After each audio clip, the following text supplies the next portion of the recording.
आज की बड़ी खबर शहर की जनता को हम बताने वाले हैं। उल्लासनगर शहर के लाडले नेता कहलाने वाले पप्पू कालानी के शुभ चिंतकों के लिए एक बड़ी खुशखबरी सामने आई है। हम आपको बताते हैं कि कमल बटीजा ने पप्पू कालानी के खिलाफ हाई कोर्ट में उन्होंने अपने ओर से पिटीशन दाखिल की थी। उस पिटीशन में यह बताया गया था कि पप्पू कालानी को जो पैरोल पर छोड़ा गया है, पप्पू कालानी का पैरोल रद्द होना चाहिए।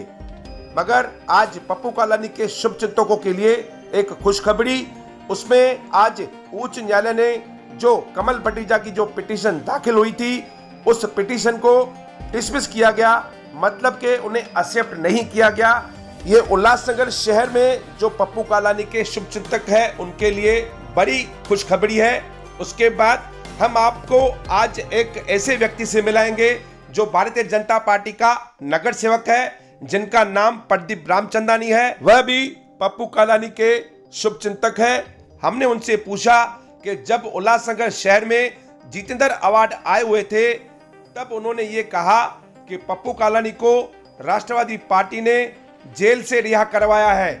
तो हमने इस बारे में जानकारी लेने के लिए प्रदीप रामचंदानी से बात की, तो उन्होंने क्या कहा, उन्होंने इस माजरे की पूरी सच्चाई बताई। आइए जानते हैं क्या कहते हैं शुभ चिंतक प्रदीप रामचंदानी पप्पू कालानी के बारे में। रामचंदानी जी, जितेंद्र अवार्ड जब आए हुए थे तो उन्होंने कहा कि पप्पू कालानी को राष्ट्रवादी पार्टी की सरकार ने छुड़वाया है, तो आपका क्या कहना है इस विषय पर, जरा शहर को बताइए। देखिए महेश जी, मुझे इस बात की हमेशा खुशी रही है कि पप्पू कालानी जी स्वतंत्र रहें, अपने परिवार के साथ रहें और अच्छा जीवन जिएं। भारतीय जनता पार्टी हमेशा विचारों की लड़ाई लड़ती है, व्यक्तिगत लड़ाई नहीं लड़ती। लेकिन हमारे जितेंद्र अवार्ड जो मंत्री हैं, उन्होंने यह कह दिया कि राष्ट्रवादी कांग्रेस ने उनको जेल से छुड़ाया है। अच्छी बात है, हमारे समाज के नेता हैं, सिंधी समाज के लिए उन्होंने बहुत कुछ किया है।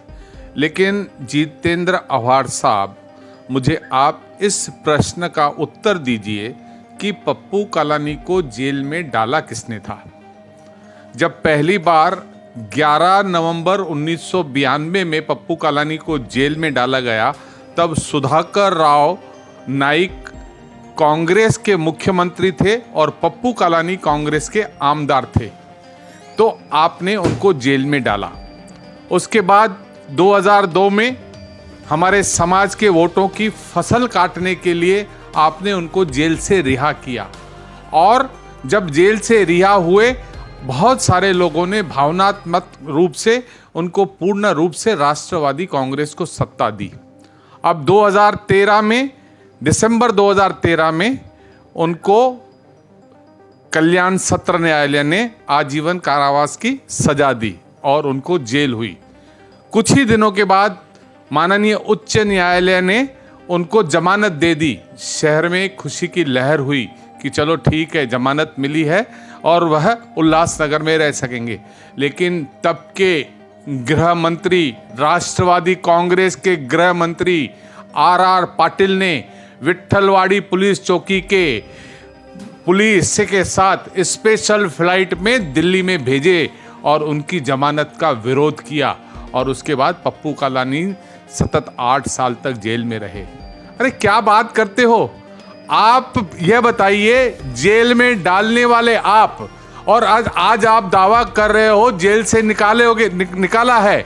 इस बात की क्या गारंटी है कि चुनाव होने के बाद फिर से उनको जेल में नहीं डालेंगे।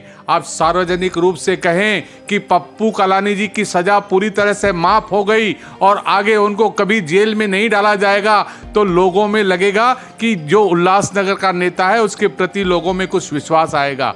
नहीं तो केवल आप वोटों की फसल काटते हो और समय समय पर पप्पू कालानी का उपयोग करके आप उनको फिर से जेल में ठूस देते हो। यह आपकी राजनीति किसी तरह से हमारे समाज के लिए ठीक नहीं है। धन्यवाद।